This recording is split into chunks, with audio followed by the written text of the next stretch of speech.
Salut tout le monde, j'espère que vous allez bien. Ça, c'est l'intro classique d'une vidéo YouTube. Aujourd'hui, on va parler de cold case. Pour ceux qui ne savent pas ce que c'est un cold case, c'est le terme que l'on utilise pour parler d'un crime qui n'a jamais été résolu, comme par exemple un meurtre ou un enlèvement. Il est maintenant temps pour vous d'aller vous chercher quelque chose à boire ou à manger, ou les deux, c'est vous qui décidez. Parce qu'aujourd'hui, je vous présente 3 cold cases qui m'intriguent particulièrement. Juste avant de commencer la vidéo, si vous connaissez des histoires similaires et que vous avez envie que j'en parle dans une prochaine vidéo, laissez-moi le savoir dans les commentaires, ça m'intéresse énormément. Nous sommes en février 2015 et Dylan Pua est âgé de 18 ans lorsqu'il décide de rendre visite à sa grand-mère à Hawaï. Hawaï, je sais pas trop comment vous le prononcez, mais bref. Il rend donc visite à sa grand-mère et à Hawaï, qu'est-ce qu'il y a? Il y a les plages, les palmiers, la chaleur, les beaux paysages, mais ce n'est pas ça qui intéresse notre ami Dylan, parce que Dylan, lui, a pour but d'aller visiter une ancienne station satellite de l'armée américaine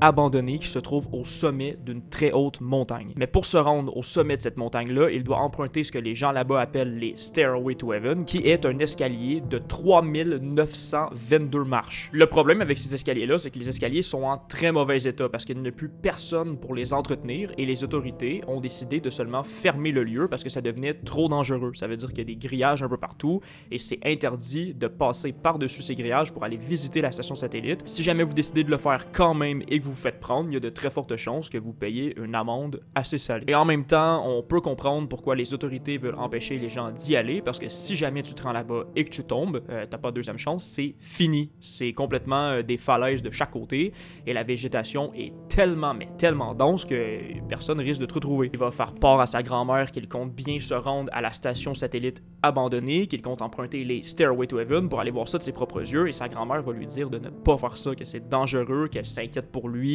Bref, vous connaissez la chanson. Mais notre ami Dylan, il a 18 ans, il est responsable et il décide d'écouter sa grand-mère et d'abandonner son projet. C'est totalement faux.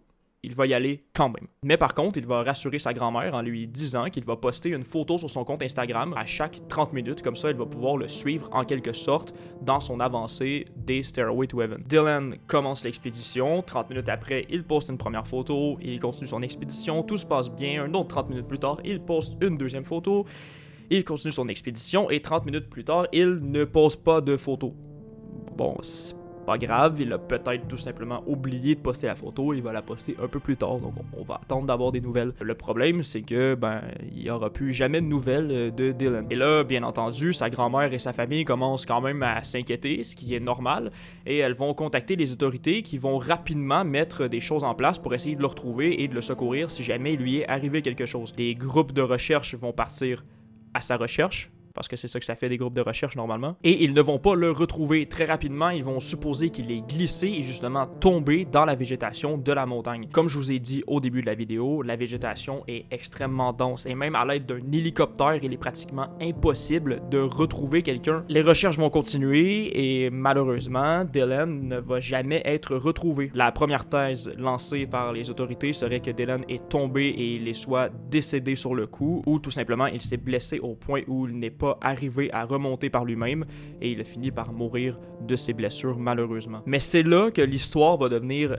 très étrange. Certains membres de la famille de Dylan vont commencer à analyser les photos qu'il a prises et qu'il a postées sur son compte Instagram pour essayer de voir vers où à peu près il pourrait se situer lorsqu'il a eu son accident. Et en faisant ça, ils vont se rendre compte que sur une des photos que Dylan a prises, on peut y apercevoir un homme qui a l'air de se cacher derrière les buissons. À ce moment-là, il y a plein de questions qui se posent dans la tête des personnes qui sont en train d'analyser les photos. Et la première, c'est qui est cet homme? Cet homme est probablement la dernière personne à avoir vu Dylan en vie. Donc les autorités vont vouloir le retrouver pour avoir des explications. L'affaire a fait énormément de bruit à la télévision dans les alentours et personne ne s'est manifesté. Donc pourquoi est-ce que la personne qui apparaît sur les photos ne voudrait pas se manifester pour aider les autorités à dire oui, je l'ai vu, la dernière fois que je l'ai vu, il était à cet endroit-là de la montagne.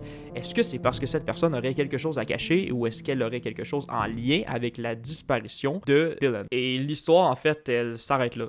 Parce que Dylan ne va jamais être retrouvé et l'homme qui apparaît sur la photo non plus. Le mystère derrière la disparition de Dylan reste donc totalement entier. Il est maintenant temps pour moi de vous raconter le deuxième cold case de cette vidéo. En 2013, Hubert Boiron ainsi que sa femme partent en Corse pour fêter leur 50e anniversaire de mariage. Il faut savoir que Hubert est un homme âgé de 82 ans, mais qui est quand même décrit par certains membres de sa famille comme étant un homme très en forme, qui travaille encore parfois sur la ferme familiale. Une certaine journée, les deux amoureux vont partir faire une excursion en groupe organisé qui consiste à aller visiter plusieurs bâtiments historiques dans la ville où ils se trouvent. À un certain moment, ils vont aller visiter la maison de Napoléon Bonaparte pour ensuite retourner vers le bus qui les attend pour les amener à un restaurant. Sur le chemin du retour, le groupe va se scinder en deux pour éviter des travaux qui se trouvent présentement sur la chaussée. Une fois rendu au bus, la femme d'Hubert se rend compte que Hubert n'est plus avec le groupe. Donc certains membres du groupe vont rebrousser chemin pour aller le chercher, se disant qu'il s'est probablement égaré et qu'en ce moment il est perdu parce qu'Hubert ne connaissait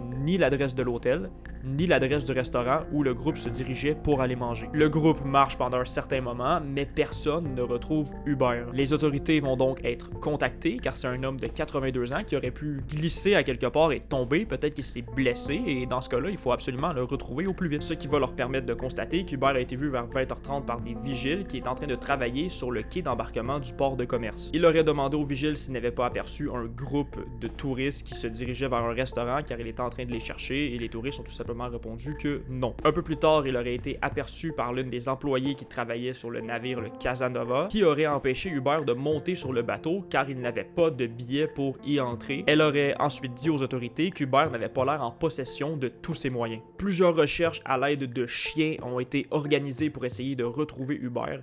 80 plongées ont été organisées pour fouiller les eaux des environs pour savoir si Hubert ne serait pas tombé, ne se serait pas noyé, mais il n'a jamais été retrouvé. La théorie la plus probable, d'après les autorités, serait qu'Hubert malheureusement serait tombé à l'eau, il se serait noyé et qu'il n'aurait tout simplement pas réussi à le retrouver malgré les nombreuses plongées. Mais il faut aussi savoir que les autorités n'écartent pas la thèse de la mauvaise rencontre. Il est temps de passer au troisième cold case, celui de Liberty German et Abigail Williams, qui est pour moi le plus perturbant de la vidéo. Nous sommes aux États-Unis, en Indiana, plus précisément dans la ville de Delphi. Liberty et Abigail décident d'aller marcher dans un endroit qu'elles connaissent bien dans la forêt, un endroit un peu isolé, tranquille, où on peut y retrouver un ancien pont abandonné. Une fois rendues sur place, elles vont très vite se sentir épiées et elles vont se rendre compte qu'un homme à l'allure assez louche semble essayer de s'approcher d'elles ou essaie de les suivre, mais elles le sentent pas. Elles savent qu'il y a un truc étrange qui se passe. L'individu se rapproche de plus en plus et Liberty a un réflexe de fou. Elle va décider de sortir son téléphone portable